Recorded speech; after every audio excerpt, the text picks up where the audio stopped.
everyone, it's your favorite mushroom here, welcoming you all to a new little show I would like to call My Favorite Manga. This is pretty much going to be just me looking and sharing manga that I like, because I have weird taste. So anyway, how do you guys want to start this off? I could go with something that I own. No, that would be too simple, would it? Now, let's see, what is popular with the media nowadays? No.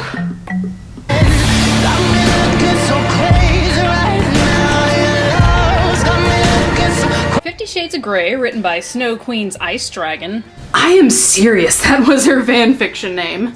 Was published in 2011 and hit the charts immediately. Not only was it an erotic novel, but it also had a common theme of BDSM. So obviously, everybody laughed at it. Sure, there were a lot of people who actually enjoyed it, mostly housewives, where the other half mostly made fun of it. A common pastime was reading it in funny voices, hell, even I did it. At first, it was funny, it really was all fun and games. But we soon noticed that the passages got stranger and even darker, leaving most of us feeling a little uncomfortable. So we all forgot about the series and everything was right with the world. For a while. But then the movie came out and people went insane. I guess a more mainstream media-like film got people to actually look closer at the book and notice that the relationship between the two leads was very dark and abusive. And even some people who actually enjoy bondage play claim that it's a terrible representation of BDSM. This led social justice warriors all over their internet to run amok, raising awareness on abusive relationships and ultimately to boycott the film entirely.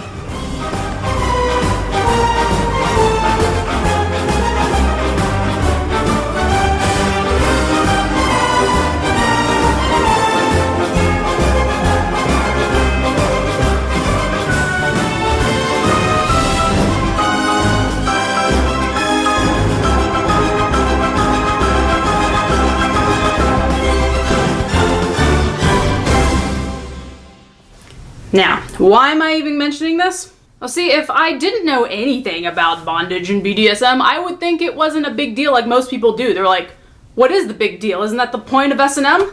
But luckily, I kind of had a little knowledge from it from a little manga that I started reading called Nana to Kaoru, or Nana and Kaoru in English. So let's take a quick rundown of the plot really quick.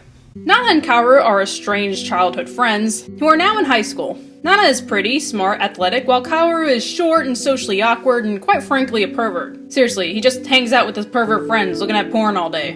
Kaoru has a fetish for BDSM and spends all of his allowance money on toys and outfits despite not having a partner to participate with. But as luck may have it for him, Nana, who is convinced by Kaoru's mother to hide his toys from him, tries on a bondage outfit of his. That just happens to be her size and inexplicitly gets herself locked in. Having nowhere else to turn, she goes to Kaoru and asks for the key to unlock the outfit. Of course, he doesn't give it back before teasing her a bit. But the release Nana feels when the scene is over serves as a stress reliever and causes her to do better on school activities as well as extracurricular ones.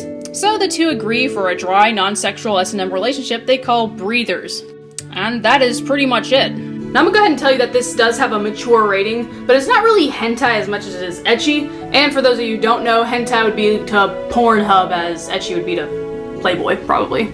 But like hentai, where the sexual encounters are the drawn-out scenes, the drawn-out scenes here are the softcore S&M. These scenes are extremely detailed, drawn very well, I must say, and often stretch onto double-page layout. And is really dialogue-heavy, actually.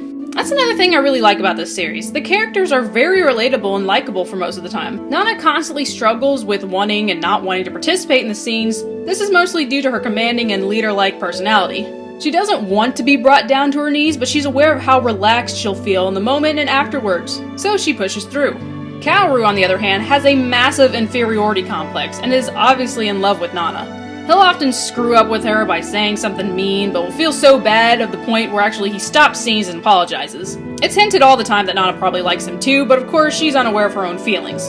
As I was saying about the breather scenes, it'll often dive into the internal monologue and subconscious of both Nana and Kaoru. It's like they describe every moment that is happening and every emotion that they're feeling.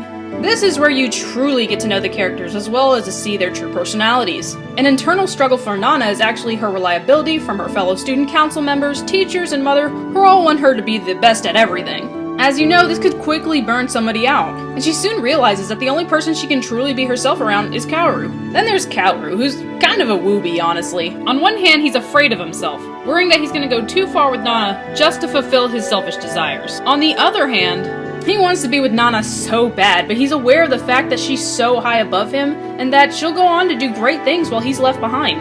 It's kind of sad and a little frustrating to see these two struggle with their feelings so much. You really want to see them end up being happy. But it's just not the title characters who mark this series. A couple other side characters do too. There's Tachi, who's Nana's track rival, who accidentally finds out about their strange relationship and agrees to take part in one of their breathers in order to understand them, and she finds out that she actually kind of likes it too. She actually compared the feeling to winning a race after pushing herself to the limit. And while she doesn't take part in the scenes very often, she's a very good contrast to Nana, both physically and mentally. The president of the student council, Yagami, has a crush on Nana and is jealous of her and Kaoru's close relationship. But he finds out he might have more in common with Kaoru as his own strange fetish is revealed. The only other characters who really make an impact are Tachibana, a sex shop owner, and her erotic writer Dom, Sarashina. As adults, their scenes are much more hardcore and mature, but they actually kind of suffer from the same struggle that Nana and Kaoru have, not knowing if they should actually become a couple, and if they did, would that make the BDSM relationship stop because of it? The characters are a big part of what makes this series. Nana isn't just some cookie-cutout hot tsundere, while Kaoru isn't just some horny pervert. They both have depth and problems that seem the world to you when you're in high school, and the trust and respect they have for each other is super adorable. Now I can honestly say this really isn't a manga for everybody. As a matter of fact, when I first started reading it, I was really put off by the content and subject matter to begin with. But you know, time makes you bolder, you start opening up your mind to new ideas and experiences. And it's not too intense due to the fact that it's dry and there's no actual sex involved. The only thing I'd probably critique about it is the sole imagery of female submissives. Male can be subs too, guys, don't be scared. They also don't do a very good job at practicing safe words, despite having lessons in almost everything else. But they do address this somewhat in the Dog and Master chapters, where Kaoru admits that he forgot about bathroom breaks. And the only reason I'll let that one go is because those are some of the moments where you realize that these are adolescents trying to practice an adult act. They don't know any better, and they're trying to learn off of each other. Plus, it is really hot. God dang, I'm sorry. I can't hold it back any longer. Okay, imagine me reading this and going, wow, this mangaka must have some top-notch hentai. And then go and find his hentai and like, wow, that sucks. He should really stick to ecchi. I'm really sad that it actually doesn't have a hardback translation yet, because I really like to see this series in English. But it did spawn off an OVA and 2 live-action movies. If you want to give it a go, you can find it on most manga websites like mangareader.net or mangahere.com. So that concludes today's manga review. I am aware that this got a little mature and personal for a minute, but we'll try to go with something a little lighthearted next time. Anyway, thank you so much for watching, and I'll see you all next time.